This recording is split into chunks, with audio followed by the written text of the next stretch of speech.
Bilangan 11. Api Tuhan. Pada suatu kali bangsa itu bersungut-sungut di hadapan Tuhan tentang nasib buruk mereka. Dan ketika Tuhan mendengarnya, bangkitlah murkanya.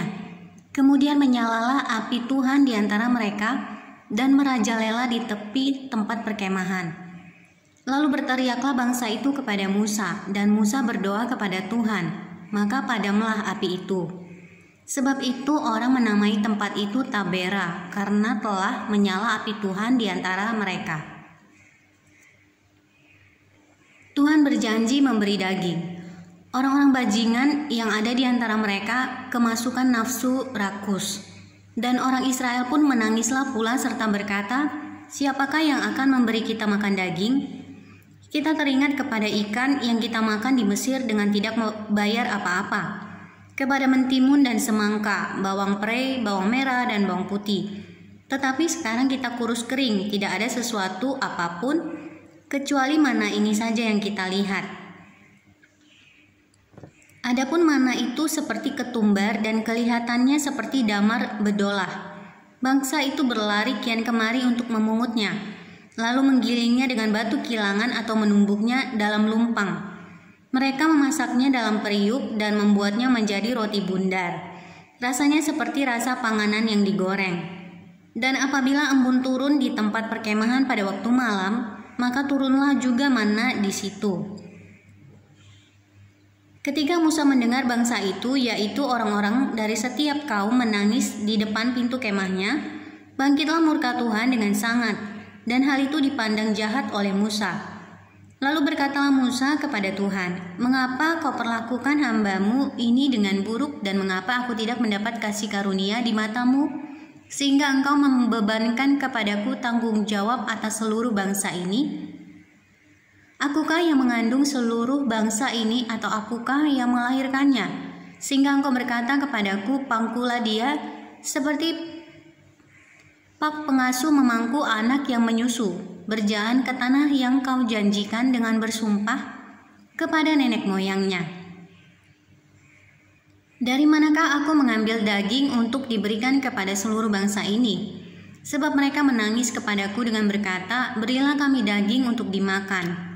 Aku seorang diri tidak dapat memikul tanggung jawab atas seluruh bangsa ini, sebab terlalu berat bagiku. Jika engkau berlaku demikian kepadaku, sebaiknya engkau membunuh aku saja, jika aku mendapat kasih karunia di matamu, supaya aku tidak harus melihat celakaku." Lalu berfirmanlah Tuhan kepada Musa, "Kumpulkanlah di hadapanku dari antara para tua-tua Israel 70 orang, yang kau ketahui menjadi tua-tua bangsa dan pengatur pasukannya. Kemudian bawalah mereka ke kemah pertemuan, supaya mereka berdiri di sana bersama-sama dengan engkau. Maka aku akan turun dan berbicara dengan engkau di sana, lalu sebagian dari roh yang hinggap padamu itu akan kuambil dan kutaruh atas mereka. Maka mereka bersama-sama dengan engkau akan memikul tanggung jawab atas bangsa itu. Jadi tidak usah lagi engkau seorang diri memikulnya, tetapi kepada bangsa itu haruslah kau katakan, kuduskanlah dirimu untuk besok, maka kamu akan makan daging. Sebab kamu telah menangis di hadapan Tuhan dengan berkata, siapakah yang akan memberi kami makan daging? Begitu baik keadaan kita di Mesir, bukan? Tuhan akan memberi kamu daging untuk dimakan. Bukan hanya 1 hari kamu akan memakannya, bukan 2 hari, bukan 5 hari, bukan 10 hari, bukan 20 hari, tetapi genap sebulan lamanya, sampai keluar dari dalam hidungmu dan sampai kamu muak. Karena kamu telah menolak Tuhan yang ada di tengah-tengah kamu dan menangis di hadapannya dengan berkata, untuk apakah kita keluar dari Mesir? Tetapi kata Musa, bangsa yang ada bersama aku ini berjumlah 600.000 orang berjalan kaki. Namun engkau berfirman, daging akan kuberikan kepada mereka, dan genap sebulan lamanya mereka akan memakannya. Dapatkah sekian banyak kambing domba dan lembu sapi disembelih bagi mereka, sehingga mereka mendapat cukup? Atau dapatkah ditangkap segala ikan di laut bagi mereka, sehingga mereka mendapat cukup? Tetapi Tuhan menjawab Musa, masakan kuasa Tuhan akan kurang untuk melakukan itu? Sekarang engkau akan melihat apakah firman-Ku terjadi kepadamu atau tidak. Ke-70 orang tua-tua. Setelah Musa datang keluar, disampaikannya firman Tuhan itu kepada bangsa itu. Ia mengumpulkan 70 orang dari para tua-tua bangsa itu dan menyuruh mereka berdiri di sekeliling kemah. Lalu turunlah Tuhan dalam awan dan berbicara kepada Musa. Kemudian diambilnya sebagian dari roh yang hinggap padanya dan ditaruhnya atas ke-70 tua-tua itu. Ketika roh itu hinggap pada mereka, kepenuhanlah mereka seperti nabi, tetapi sesudah itu tidak lagi. Masih ada 2 orang tinggal di tempat perkemahan. Yang seorang bernama Eldad, yang lain bernama Medad.